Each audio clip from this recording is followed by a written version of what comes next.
कि ग्रंथ के विषय में जानना अति आवश्यक है, क्योंकि जब तक आप अपने ग्रंथों के विषय में नहीं जानेंगे तब तक कोई भी ऐरा गहरा आके आपसे आपके ही ग्रंथ के विषय में कुछ भी बोल के चला जाएगा और आप सुनते रहेंगे। क्यों सुनेंगे? क्योंकि हमने खुद कभी सुना ही नहीं है ग्रंथ की कथा, हमें मालूम ही नहीं है कि हमारे ग्रंथों में क्या लिखा है।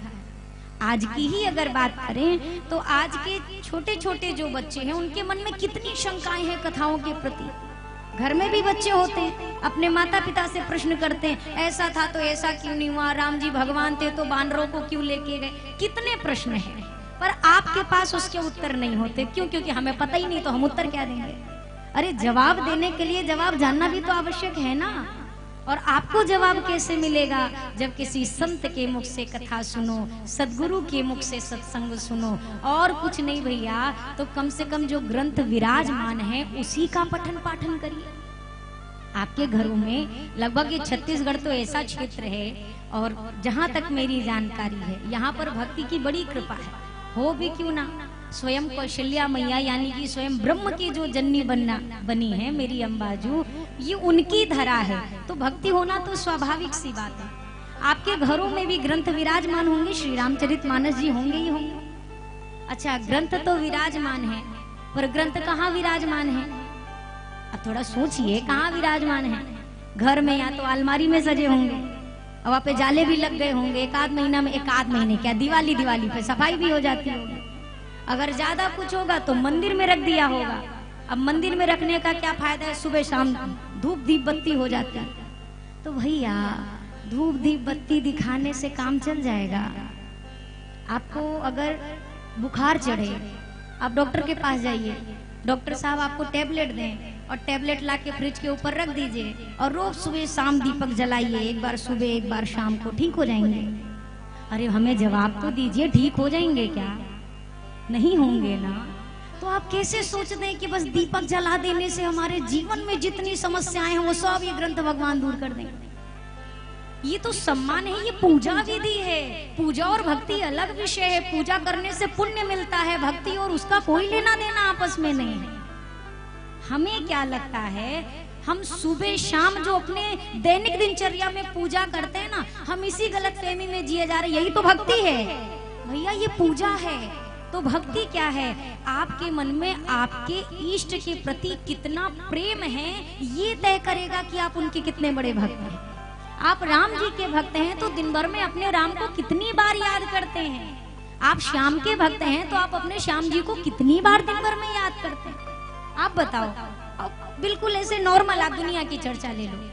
आपको, आपका मान लीजिए बच्चा है, बेटा है या बेटी है, बाहर कहीं पढ़ने गए हो, बहुत सारे लोग क्या होंगे, पढ़ने गए होंगे, दिन भर में 1 से 2 बार बात करते हैं कि नहीं करते? क्यों करते हैं? क्या जरूरत है? वो प्रेम है, वो जुड़ाव है। वो प्रेम ये कहता है जरा हाल चाल लेने, सब ठीक है कि नहीं है, बिटिया ने खाया कि नहीं खाया, बेटा आज कैसे रह रहा होगा। करते हैं कि नहीं करते? ये क्यों कर रहे हैं? क्योंकि आपका अपने बच्चे के प्रति प्रेम है। अब जरा भगवान की तरफ आइए। आप दिन भर में भगवान से कितनी बार बात करते हैं? कितनी बार आप भगवान से जाकर कहते हो और बताओ क्या हाल है? अपना हाल सुनाने तो जब दुख आया तो पहुंच गया मुंह उठा के भगवान के पास, बड़ी समस्या है। अरे कभी भगवान का हाल भी लेने जाओ। अपना 10 दुख बताने जाते हो तो कम से कम ठाकुर जी के पास भी जाओ। अरे हम तो जैसे थे वैसे थे, आप ठीक हो। अब आप कहेंगे भगवान को कौन सा दुख है? अरे तो आपने अगर उनको केवल भगवान मान लिया, यही पे तो सारी समस्या है। भगवान बस नहीं मानना है, अपना मानना है। कोई कितना भी वीवीआईपी पर्सन हो, वो दुनिया के लिए वीआईपी होता है, लेकिन अगर आपका उससे कोई संबंध है तो वो आपके लिए केवल अपना होता है, वो वीवीआईपी नहीं होता है। ठीक वही चीज भगवान की है। भगवान हमारे अपने होने चाहिए। ये श्री राम कथा हमें यही सिखाएगी कि भगवान को अपना कैसे बनाना है। आपकी मर्जी हो तो मिथिलापुर वासियों की तरह अपना बना लो, आपकी मर्जी हो तो केवट की तरह अपना बना लो, आपकी मर्जी हो तो जटायु जी की तरह अपना बना लो, आपकी मर्जी हो तो शबरी माँ की तरह अपना बना लो, आपकी मर्जी हो तो रावण की तरह भी अपना बना सकते। वो तो अपना बनने को सर्व रूपेण तैयार है। हम अपना बनाने को तैयार नहीं है। क्यों नहीं है? हमारे पास समय नहीं है, बहुत समय चाहिए भी नहीं। मैं कई बार कथाओं में कहती हूँ, भक्ति को इतना क्लिष्ट स्वरूप, इतना कठिन रूप दे दिया है कि हमें भक्ति को देखे ही बुखार चढ़ता है। कोई भजन करने को कह दे तो अब हमें हमारा बीपी आई, अरे बाप रे भजन, ये तो नहीं हो पाएगा, समय नहीं है, फुर्सत नहीं है। भैया भजन के लिए बहुत बड़े फुर्सत की आवश्यकता भी नहीं है। जहां है, जिस परिवेश में है, जहां पर उपस्थित हैं, घर से लेके दुकान तक, अपने घर से लेके खेत खलिहान तक, अपने घर से लेके कॉलेज स्कूल तक, आप जहां जिस रूप में हैं, आपकी भक्ति वहीं पर हो सकती है। कैसे हो सकती है?